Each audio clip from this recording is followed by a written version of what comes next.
Eh, sino pipiliin mo?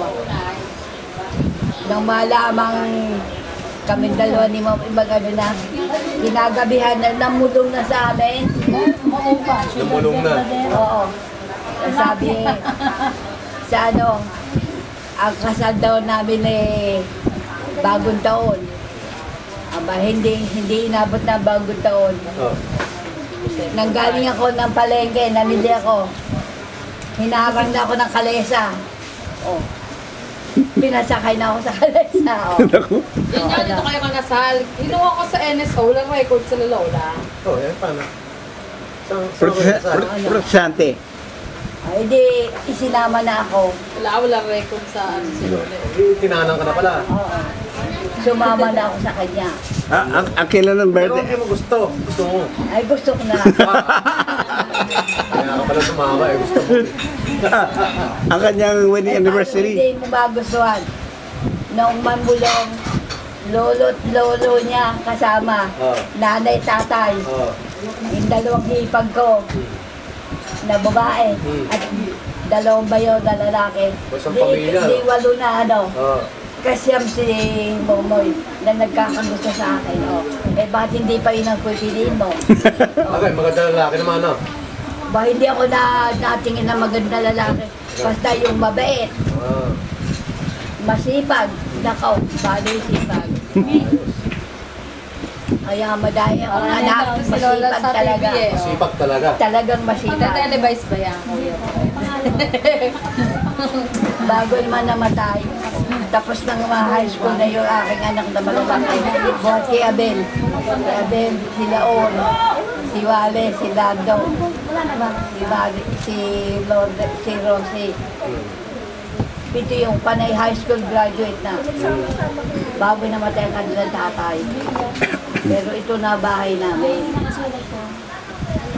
No, ito pinagawa eh, 1950. Ano ba bakit namatay? Sakit? Na-stroke yung na-comatose. 3 araw lang. Bale. Ikaw man. Gusto ka ng mga pamilya niya, ba't hindi pa yung nakukunin mo ano? Yung hipag kong nagtitinda ng balot, makita mo, iniiwanan ako ng balot. 3 balot. I love you. Yun ang iniiwan sa akin. Gusto nila sila, siguro talaga ako. Ay, ba't hindi yun ang piliin mo pa? Eh, yung kapitbahay, eh, naliligaw sa akin ng 3, nasa gawaan. Nako. Siyempre, nagbabago isip mo ng, hindi na. Pero, ang una ko nagustuhan yung isa, butit hindi kami nagkatuluyan. Mga suplada ang mga magulang. Oh. Pati yung nakapatid na dalaga, napakasuplada. Ay, ayaw ko doon. Ay, ako tahimik na tao, hindi naman ako nag-aano sa nila. Manggagawa. Bordadera na kami noong araw. Nagbuborda ng yung mga kanyang aso. Yun ang aming hanap buhay ko. Ilan taong ka na nung pag-asawa ka? 25. 25. Kaya mature na isip. Kala ko 17. Hindi. Sabi niya kuya. Hindi ako nagpasabi. Bigyan niya na ako maliit. Abot na abot, beer mo. Ilan po yan? 10. 10 nag-anak mo. Kapito pala. Eh, meron. Nandito ay mga batang babae dyan. Dokumentary nanay. Mga kayo sila ang Kako gagawa ko ng nakita mo buntis dokumentary. na. Yun, problema. Napakadaing buntis dito. Mga batang bata. Wala pa sa... Asa kayo anak ko yung epito ngayon? Wala pa rin. Hindi niya ka hindi. Si Mayday. Mayday. Oh. Sa si Tixie. Sino? Bigyan mo kay Trixie nga rin. Sino Trixie? Anong ni Kuya Wally? Wala naman dito ba? Hindi. Tisha. Si Tisha. Mahal na mahal si Tisha talaga nito. Yan. 27 niya yan. Sino? Mag-aasawa na nga ako ngayon. Si Mayday? Ba't sinasabi niya 20 tas lang siya? Eh, 24 na si Jan eh. Ah. Doon yan, sa kondo. Yan, Kuya Philip na lang 27 pagbibidyoin ko ng kasal ko. Oh, sige. Ayan. Ha, Kuya Philip. Ay, Kuya Philip. Fred, Kuya Fred pala. kailan ka may kakasal? Ha? Ngayon taon. Ha? Yung panis dati? Oo, si RJ pa. Kauwi lang galing Baguio. Walang kamatayang RJ. Nako. Ayun. Ayaw ko makawala, Kuya Philip. Nanlalalaki pa nga ako. Eh, hindi na ako makakawala. Yabang nito. Isali ka na! Tapos ng high school, nakapagtagbaho na yan. Ah. Kaya napakadahil inaanak. 20 na inaanak kayo. Baryoso. Wala pa asawa. Wala pa rin ako. Marami lang apo. Oo nga, nitong Pasko eh, 3 pa ang inano. Ako, napakadami. Kung saan na nakakapunta yan. Bagyo. Nung nandun tayo sa Ubaga, di ba yun? Baha. Sindoy. Kaya sabi ko, yung kanyang lolo, kilala ko lolo niya. Ah, si ano? Fernando yata. Tatay Edo. Yung tiyuhin ko. Hindi. Ang hanap buhay, nagpapahorsan ng kung ano gusto mo. May plancha, may flashlight. Kung ano gusto mong hilingin sa kanila. Parang Mumbai. Priwar pa yun. Sino? Ang kinuha ni Tatay Edong na asawa, si Nanay Chayong, magrurubite lang. Magrurubite. 3 magkakapatid yun. Pinakamatanda si Nanay Chayong. Ano, kumikita naman mga 60 pesos. Malaking pera noon. Isang linggo. Sa linggo. Oo. Malaking pera yun. Priwar yun. Kaya sabi ni Big time Tatay, na yun. sa noon, malakas ang magrurubete, 3 magkakapatid yun. Namatay na yung 2 dalaga. Si Tatay, si Nanay Chay lang ang nagkaasawa. Eh no, kami yung bordadera. Yung dadaanin. Kilala ko na yan. Sapagkat kung halimbawa, hatid ka ng hatid, ano, magpapatuos ako ng isang buwan. Kung mga dadaanin nga ng mahawa ka. Kaya sanay na akong humawak ng mga dadaanin. Wow. Priwar. Dadaanin. Oo, bordadera eh. Ay, napakasaya sa noon, nung panahon yun. Puro bordadera ang tigas ang usip noon. Tawa, brother Leo. Ito, ito yung anak mo. Brother Leo.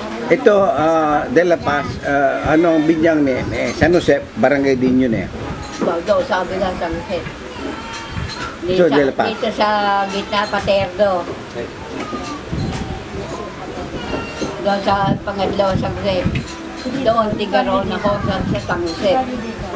Paterno dito, sa naging asawa ko. Pati no, De La Paz na yun eh.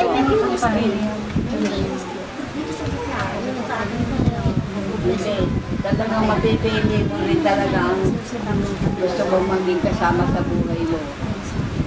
Oh. Gusto ka ng mga partido, ba't hindi pa yung nakukulit mo ano? Segurista. Makikisama ka sa hindi mo pinadayin ako, mga suplada. Sino yung abroad dyan? Nakuha si Boy. Yung abroad sa Batangas.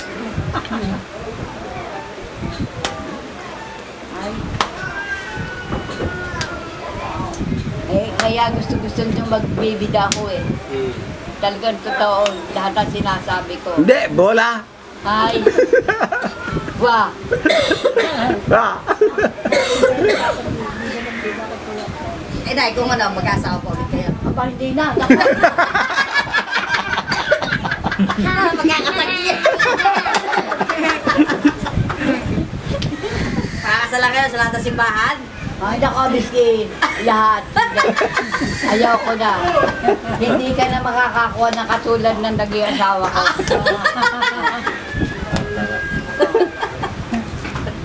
True love. Balin-balin. Madaling araw, punta doon siya, ano. Apat na gawaan ang ginagawan. Kaya kami nakaipon ng magbahay. Apat na gawaan ang ginagawa nyo. Alas 4, lalakad na yun. Nay, narinig na asawa niyo yung sinabi niyo. Na, ano. Hindi na kayo makakakuha ng katulad niya. Hindi na. Pero kung tutuusin sa pagkapadikero ang aking biyanan. Kapisan ng biyanan ko yung babae. Totoo yun. Ano yun, biglang Tsaka liko? yung tunay na asawa. Oo. Yung biyanan ko, napakabait. Bali-bali. Huwag na, Buti kalimitan hindi doon. nagmana yung asawa niyo. Kalimitan dyan doon. Asawa ng kapatid. Hindi, hindi ka na dinig. modelo. Hindi ka na dinig. Eh, doon ay pinagsasama ako. Oo, Kapit basta at asawa eh. Mag-asawa. may anak yung naging babae, ano. Isang lalaki sa babae sa Maynila.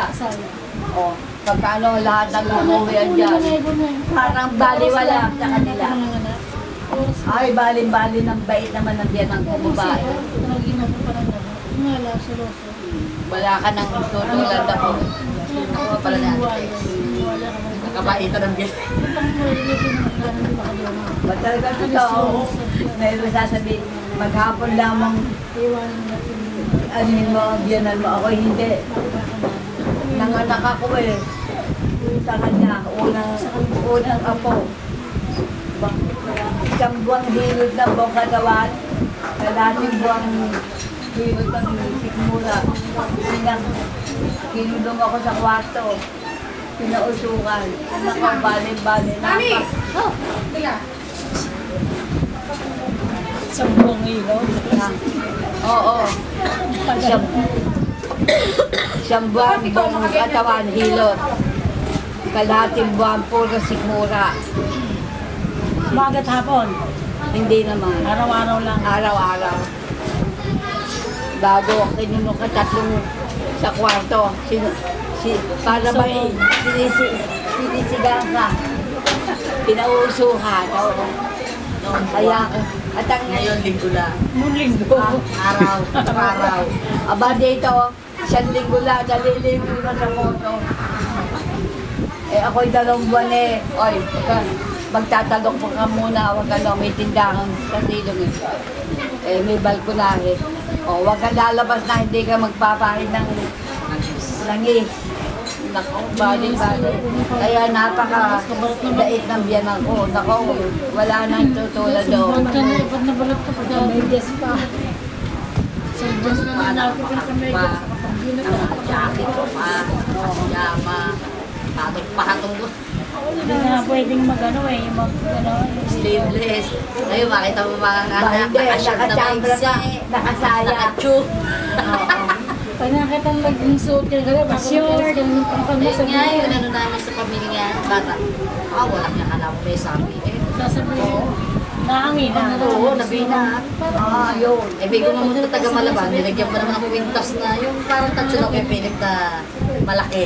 Tapos malaki din mata ulit itim. Oh. Diba? Ang lakas ng kuryente niya, ha? Nangyari. Eh di, sabi namin, niloob namin yung isang araw, tsaka hinilot namin yung ulo. Kasi talagang yung ulo namin inaano eh. Ano siya, pag nakakakita siya ng tao, mago. Eh, nung isinuot yung kwintas na galing taga Malaban na nagagamot. Abay, gusto yung lalabas naman. Patakbo palabas lagi. Pupunta akong dagat, pupunta ako doon. Ngayon. Pinahubad ko ho. May para may latin, ang ano. Sir, pinilihan mo para malunod. Ay, pinilipit na yung anak eh. Inanyan yung bata yung 4 na buwan. Sus. Ayos. Ginawa na inyo po namin. Pinasingawan namin, hinilot namin. Sabi sila, alam mo kami may dala exorcist, nagtalsikan kami lang. Kasapong akong ganyan, talsik ako. yung ama, binayo pa. Ayun na, kamusta ngayon? Aba sabi ko, dalhin nyo na sa ano. Gawa ng kailangan niya, pampakalma na. Kasi wala na siya, hindi na siya natulog eh. Naghahanap na ng mga ano eh. Wala na yun sa ospital yan. Nakatalo na eh. Injection na ng pangalan. Pampakalma na kailangan niya. Hindi, injection na ng lambanog. Talagang ulo niya, ang tibok ng ulo niya kay Pili. Talaga naman na hinipo ko, para ako noriente. Kasi Bumabakadyak ako. hindi natutulog. Para ako na-ground. Tapos ang tibok ng ganito niya. Oo. Ang ano na. Tapos sabi niya sa akin, kaibigan tayo. Nako, kaibigan tayo. Yan po sa akin, ho. Mamaya, kanta ng kanta. Ayan na yung babae. Ayan na yung apoy. Matakot na kayo. Ayan na ang delubyo. Mamaya, nagtatakbo. Siraan na. Punta sa kusina, pinatay ang kalan. Nakikikislap yung cellphone, hinablot, at ibinatay. Ang TV, pinatay na nung ama, gawa nang nakikita. Ayan, temo, ayan na ako, yun, ang dami nila, ang dami. Sira na ulo. Walang ulo. Pinatay nung ama, ayan na, sumabog na nga, ang dilubyo. Yun ang ano. Inani na ulo. Napapatawa kami, natatakot kami sa ginagawa. Biglang nababago ang ano niya. Ngayon, okay na. Kaya doon, pinadala ko sa Mandaluyo. Kailangan kaya ano lang yun. Pinay-injection ako ng pampakalma, tsaka hayaan mo bigyan ng gamot. Sabi sa iyo, pagod ko, nalobat ako eh. Hindi, takbo sa pinto. Harang ako sa pinto. Babantayan yun. Babantayan yun sa Mandaluyong pag dinala. Kasi hindi masira ulo mo. Ano lang siya eh. Observe. Hangin lang. Kasi-check up nga na nila para ma-ano siya ng pampakalma. Napasama sa mga sirang ulo. Lalo si Sir. Hoy!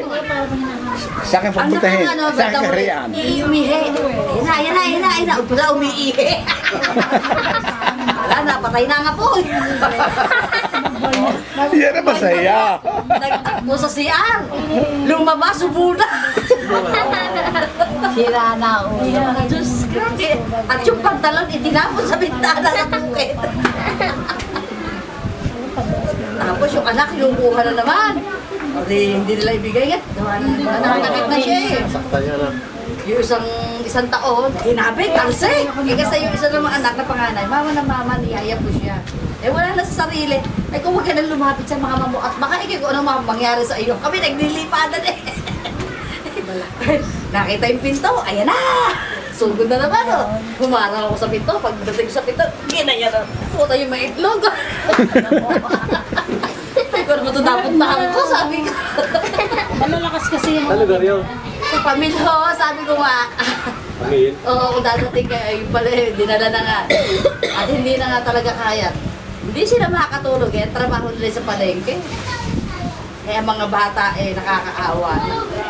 Nakakabot sa dulo. Bakit hinangin? Binat. Binang. Una pang panganganak na may binat na yung ngayon sumumpong sa pangalawa. Talagang sira ulo labas mo. Inangin na. Inani na ulo. Makatingin.